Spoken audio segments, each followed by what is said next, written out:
എന്നാ പിന്നെ വിട്ടാലാ. ഇന്ന് നമ്മൾ നേരെ പോകുന്നത് കടയ്ക്കലാണ്. കടയ്ക്കൽ എവിടെയാണെന്ന് വെച്ചാൽ നിങ്ങൾക്ക് കാണുമ്പോൾ തന്നെ ഏകദേശം മനസ്സിലാവും. കടയ്ക്കൽ എന്ന് പറയുമ്പോൾ തന്നെ മനസ്സിലാവും നമ്മൾ കടയ്ക്കൽ തിരുവാതിര നടക്കുന്ന അമ്പലത്തോട് തന്നെ ചേർന്ന് നിൽക്കുന്ന ഒരു അതിവിശാലമായ അമ്പലക്കുളത്തിലാണ് നമ്മളിന്ന് കാണുന്നത്. അവിടുത്തെ വൈകുന്നേരത്തെ ഒരു ഭംഗിയും വൈകുന്നേരത്തെ ഒരു ഗ്രാമീണ ഭംഗി നമ്മൾ കാണുമ്പോൾ തന്നെ നിങ്ങൾക്ക് മനസ്സിലാവും. അവിടുത്തെ ഒരു വീഡിയോയിലും നിങ്ങൾ കാണുന്നുണ്ട്. ആ വീഡിയോയിലെ ഭംഗി വെച്ചാൽ ചുറ്റാകെ മരങ്ങളാൽ മൂടി നിൽക്കുന്ന ഒരു അമ്പലക്കുളവും പിന്നെ റെസ്റ്റ് എടുക്കാനുള്ള സ്ഥലവും പിന്നെ ഒരു വിശാലമായ അമ്പലക്കുളത്തിൽ അതിമനോഹരമായ വർണ്ണ മത്സ്യങ്ങളുമാണ് നമ്മളിന്ന് നിങ്ങൾക്കായി കാണിക്കുന്നത്. ഇത് കാണാൻ തന്നെ പറ്റും. ഏകദേശം വലിയ വലിയ മീനുകളാണ് അവിടെ കിടക്കുന്നത്. അവിടെ ഇഷ്ടംപോലെ ആളുകൾ വന്ന് ഈ മീനുകൾക്ക് ഫുഡ് കൊടുക്കുന്ന ഒരു ടൂറിസ്റ്റ് പ്ലേസ് പോലെയാണ് ഇപ്പോൾ അവിടെ കടയ്ക്കലുള്ള ആൾക്കാർ ഇവിടെ വന്ന് പോകുന്നത്. പിന്നെ വൈകുന്നേരം ടൈമിൽ സ്പെൻഡ് ചെയ്യാൻ വേണ്ടി ഒരു നല്ലൊരു സ്ഥലവും കൂടിയാണ്.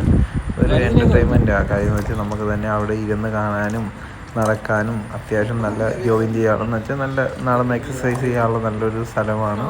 ഇവിടെ ചുറ്റാകെ ഏകദേശം നല്ല നടന്ന് ചെയ്യാൻ വേണ്ടി പിന്നെ കുറച്ച് നേരം റെസ്റ്റ് എടുക്കുന്ന സമയത്ത് ഈ മീനുകളെ ഭംഗിയും അതിന് ഫുഡ് ഇട്ട് കൊടുക്കുന്നതും കപ്പലിന് വാങ്ങിച്ച് കൊടുക്കുന്നതും എല്ലാം നമുക്ക് അവിടെ കാണാൻ പറ്റും. അവിടെ മിക്കവാറും എപ്പോൾ ചെന്നാലും എപ്പോഴും ആളുകൾ കാണും അവിടെ.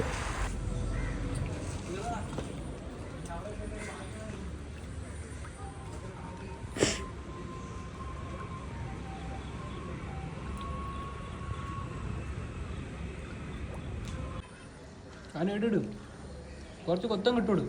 ഇപ്പൊ എല്ലാവരും കൂടെ അടുത്തോട്ട് എന്റെ തലയിൽ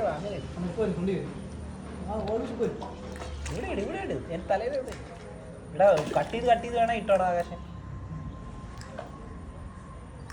വളരെ കയ്യിലിടാറുണ്ട് ആ സൈഡിൽ.